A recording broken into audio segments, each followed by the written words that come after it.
আজকের ভিডিওতে দেখাবো কি করে কড়ি ভাঙতে হয় আর ভাঙা কড়ি দিয়ে কি করে ফ্লাওয়ার তৈরি করতে হয়। তার জন্য এখানে কড়ি নিয়েছি আর একটা কাঁচি নিয়েছি। এখানে কাঁচির বদলে আপনারা প্লায়ার ইউজ করতে পারেন, যেটার মাথা সূচালো হবে সেরকম কিছু দিয়ে কড়িটাকে এভাবে চাপ দিয়ে ভেঙে নিতে হবে। আর এখানে আমি একটা কড়ি ভেঙে দেখাচ্ছি, আর আলাদা আরেকটা ভিডিওতে আমি দেখিয়ে দেবো ডিটেলসে।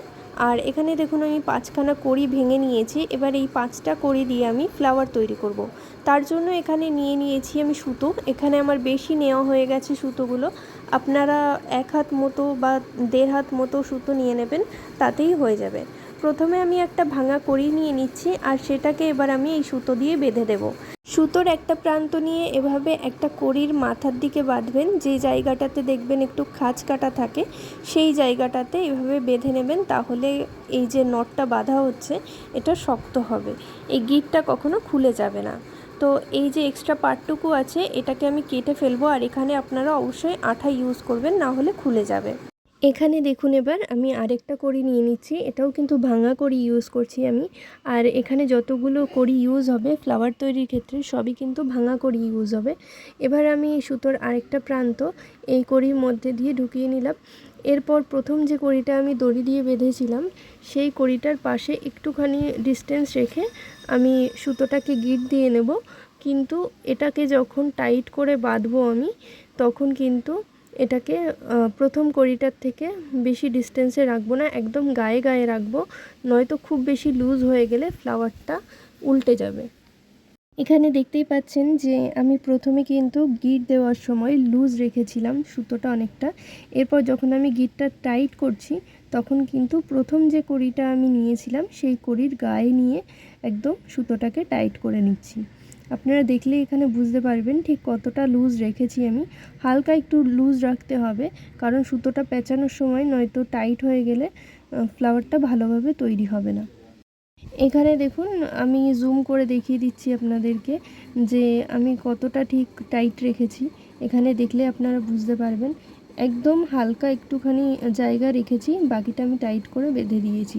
আর এই একই রকমভাবে কিন্তু পরপর এবার আমি বাকি কড়িগুলোকে বেঁধে নেব।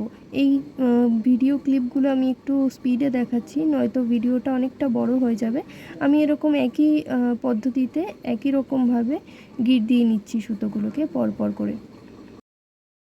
এই কড়ির ফ্লাওয়ারগুলো দিয়ে আমি পরবর্তী ভিডিওতে শুধু ইয়াররিংস তৈরি করব নাকি পুরো একটা সেট তৈরি করব জুয়েলারির, সেটা আমাকে অবশ্যই কমেন্ট করে জানাবেন, তাহলে আমি আপনাদের জন্য সেটা তৈরি করে দেখাবো।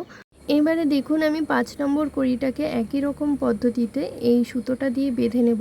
যেরকমভাবে আগের বারেও এরকম লুজ রেখেছি কিন্তু কড়িগুলো গায়ে গায়ে বেঁধেছি, সেরকম একই রকমভাবে আমি এই কড়িটাকেও বেঁধে নেব।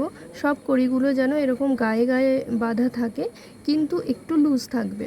খুব বেশি টাইট হলে সুতোটাকে কিন্তু আমি পেঁচাতে পারবো না। আর এখানে দেখুন আমি সুন্দর করে বেঁধে নিয়েছি। এরপর এই কড়িগুলো দেখুন উল্টে পাল্টে যাচ্ছে, কারণ এইগুলোর মধ্যে লুজ রয়েছে সুতোটা, ওই জন্য এরকম উল্টে পাল্টে যাচ্ছে। তো এরপর আমি এই কড়িগুলোকে সব সোজা করে নেব।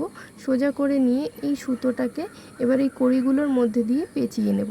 এরকম দুটো করে কড়ি বাদ রেখে রেখে এভাবে আমি পেঁচিয়ে নেব। আর এভাবে পেঁচাতে থাকতে হবে অনেকক্ষণ ধরে, যতক্ষণ না এই ফ্লাওয়ারটা একটু শক্ত হয়ে যাচ্ছে। মানে এখানে দেখুন উল্টে যাচ্ছে কড়িগুলো। যখন এই কড়িগুলো আর উল্টাবে না সুতোগুলো পেঁচানোর পরে, তখন বুঝবেন যে কড়ির ফ্লাওয়ারটা তৈরি হয়ে গেছে। সুতোটাকে আমি কিভাবে পেঁচাচ্ছি সেটা একটু লক্ষ্য করবেন। এখানে দেখুন দুটো কড়ি নিয়ে এভাবে আমি পেঁচাচ্ছি। এরপর কিছুটা পেঁচানোর পর একটা করে কড়ি নিয়ে আমি এভাবে সুতোটাকে পেঁচিয়ে নেব। যারা আমার চ্যানেলটা নতুন দেখছেন অবশ্যই চ্যানেলটাকে সাবস্ক্রাইব করে দেবেন, আর পাশে থাকা বেল আইকনটি বাজিয়ে দেবেন যাতে পরবর্তী নোটিফিকেশন সহজেই আপনারা পেয়ে যান। এখানে দেখুন আমি সুতোটাকে ভালোভাবে পেঁচিয়ে নিচ্ছি। আর একটা সময় গিয়ে দেখবেন যে কড়িগুলো আর উল্টে যাচ্ছে না, শক্ত হয়ে গেছে।